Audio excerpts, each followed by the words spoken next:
එන්න එන්න බලන්නකෝ අද මොනවද මං හදන්නේ කියලා. දැනගත්තද? ඔව් මං අද වට්ටක්ක තමයි හදන්නේ. හැබැයි බලන්නකෝ මේ මං හදන විදිහ ඔයාලා හදන විදිහ වගේද කියලා. එහෙනම් අපි අද හදමු රසම රස වට්ටක්ක කරි එකක්. මෙතන මම වට්ටක්ක ග්‍රෑම් 500ක් විතර කපලා සෝදලා අරගෙන තියෙනවා. වට්ටක්ක කපද්දී සාමාන්‍ය මම මේ පෙන්නනා වගේ පොඩි කෑලි වලට කපා ගන්න. මම නම් මේ විදිහට තමයි කපා ගන්නේ. ගොඩාක් ලොකු කෑලි කපා ගත්තාම එකට පහේ අල්ලන්නෙත් නැහැ. හරි. දැන් ඔන්න මම මැටි ඇතුලේකට තියලා මේකට කහ දානවා.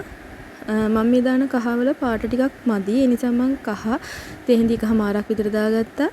ගම්බිරිස් තෙහෙඳි එකයි. ඒ වගේම ලුණු ඔයාලගේ රස අනුව. මේකට මිරිස් කුඩු තේහැඳි කාලක් වගේ තමයි මම දාගත්තේ. දැන් මේකට කුණුදු කෑලි මේ වගේ 3යි. ඒ වගේම උළු හාල්ලට 4-5ක්. මෙන්න මේක තමයි මම වට්ටක් හදද්දී දාන අනිවාර්යම දේ. ඒ තමයි අබ කුඩු. අබ කුඩු මෙතන තේහැඳි 2ක් මම අරගෙන තියෙනවා. ඊට පස්සේ ලුණු බෑයක ලුණුයි ඒ වගේම සුදු ලුණු ගෙඩි දෙකකුයි මේකෙන් මම චුට්ටක් ඉතුරු කරගත්තා තෙම්පරාදුවට. ඊට පස්සේ රම්පි කරපිංචා පොල් තෙල් තේහැඳයි.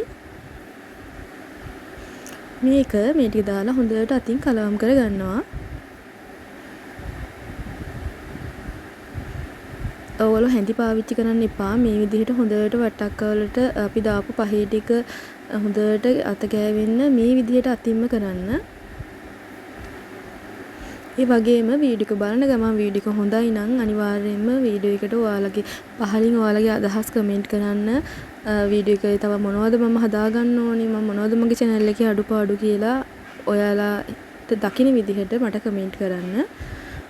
ඊට පස්සේ මෙතන මම හදාගත්ත මිටි කිරි, ඒ වගේම දිය කිරි, පොල් බෑයක තමයි මම ගත්තේ.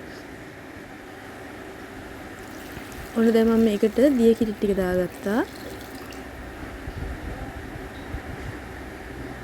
සාමාන්‍යයෙන් වට්ටක්ක වලට කිරි වට්ටක්ක මුලින් තම්බ ගන්න දිය කිරි හෝ වතුර ඔයගලන්ට පාවිච්චි කරන්න පුළුවන්.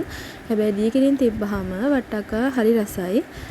මේ විදිහට වතුර ගොඩක් දාගන්න නැතුව මේ විදිහට වතුර ටිකක් අර පේන්න නොපෙනෙන්න වගේ මේ විදිහට කිරි ටිකක් මන් දාලා තියාගන්නවා.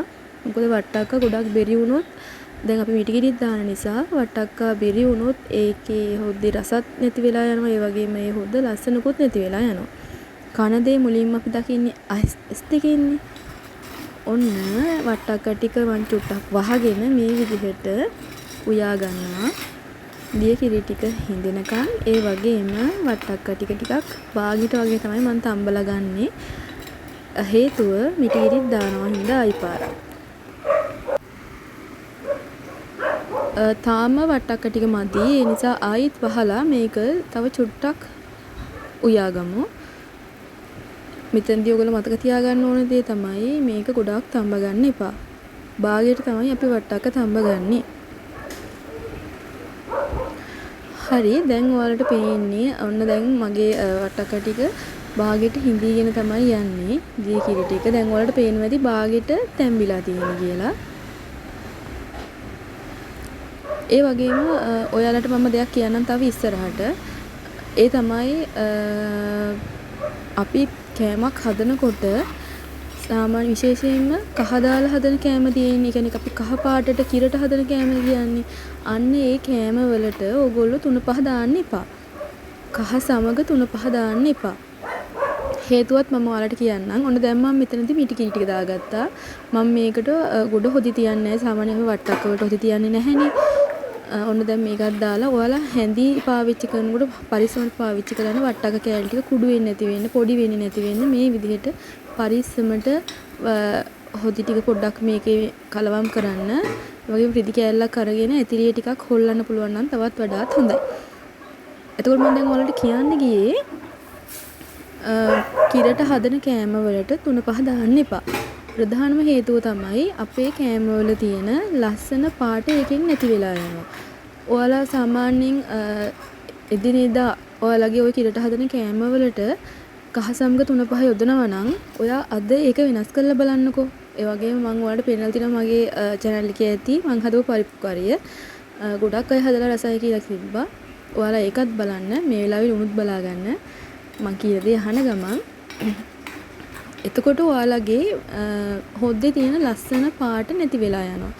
ඒක නිකන් මඩ පාටක් වගේ එනවා. ඒක නේද කියන්නේ කොච්චර මම පහේ දාලා හැදුවත් මගේ හොද්ද කිසි ලස්සනක් නැහැ, රසක් නැහැ කියලා කියන්නේ. 3-5 වලින් වෙන්නේ අපේ හොද්දේ ලස්සන පාට නැති වෙලා යන එක. ඉතින් ඒ හින්දා කිරට හදන කෑම වලට ඔයාලා 3-5 දාගන්න එපා. හරි. දැන් ඔන්න ලිපාතනි මම ඕෆ් කරා. ඒක ටිකක් ලිපේ රස්නෙන් ඒ වගේම වළඳි රස්නෙන් ඒක තියේවි. එතකන් මම මේකට තෙම්පරාදු හදාගන්න තමයි යන්නේ. පොල් තෙල් තේ හැඳි දෙකක් දාගත්තා. ඒකට මේ විදිහට අබයට තේ හැඳක් දාගත්තා. ඊට පස්සේ මෙන්න මේ විදිහට අබ ටික පුපුරනකොට මම මේකට දාගන්නවා ලූණු සහ සුදු ලූණු. ඔයාලට මතකයිනේ මම මුලින් කපාගත්ත ලූණු බෑයක් උයි සුදු ලූණු කිරි දෙකකුයි. ඒකෙන් ටිකක් තමයි මම මේ තෙම්පරාදුවට අයින් කරගත්තේ. ඔන්න දැන් ඒකත් මෙතනට තියාගත්තා. දාලා මම මෙතනට දාගන්නවා රම්පේ සහ කරපිංචා. ඒක හොඳට තෙල් එකේ මේ විදිහට කලවම් කරගන්නවා.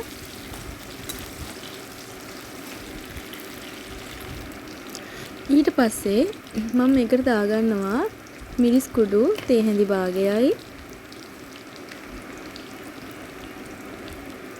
කෑලි මිරිස් තේ හැඳයි.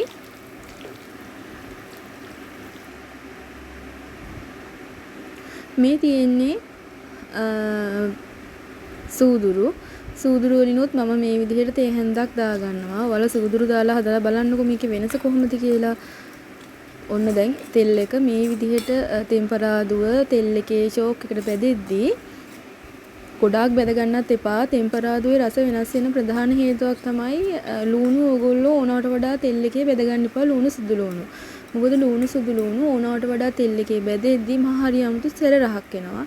ඒ නිසා මෙන්න මේ විදිහට ලා රන්වන් පාට වගේ වෙද්දී ඔයාලා ලිප ඕෆ් කරන්න.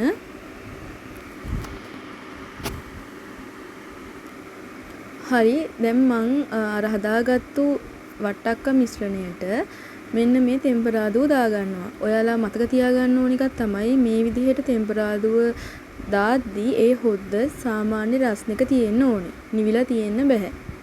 ඒකත් හොඳට මතක තියාගන්න. ඔන්න ඉතින් මගේ වට්ටක්ක එක නම් ඔන්න දැන් හරි. දැන් අපි බලමුද අන්තිමටම හොරාට කොහොමද මේකේ ලස්සන කියලා.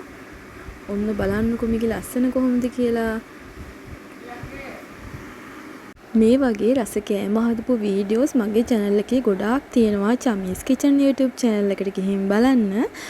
ඔන්න ඉතින් අදට මම මේ රෙසිපි එකෙන් යන්නයි හදන්නේ. හැබැයි ආය අලුත් රෙසිපි එකකින් මම අනිවාර්යෙන්ම එනවා. ඒක ඔයාලට ගොඩාක් වැදගත් වේවි. අම්මලාට විශේෂයෙන්ම උදේ කෑමක් හදාගන්න හැටි. එහෙනම් අපි මේ වීඩියෝ එකෙන් හම්බ වෙමු.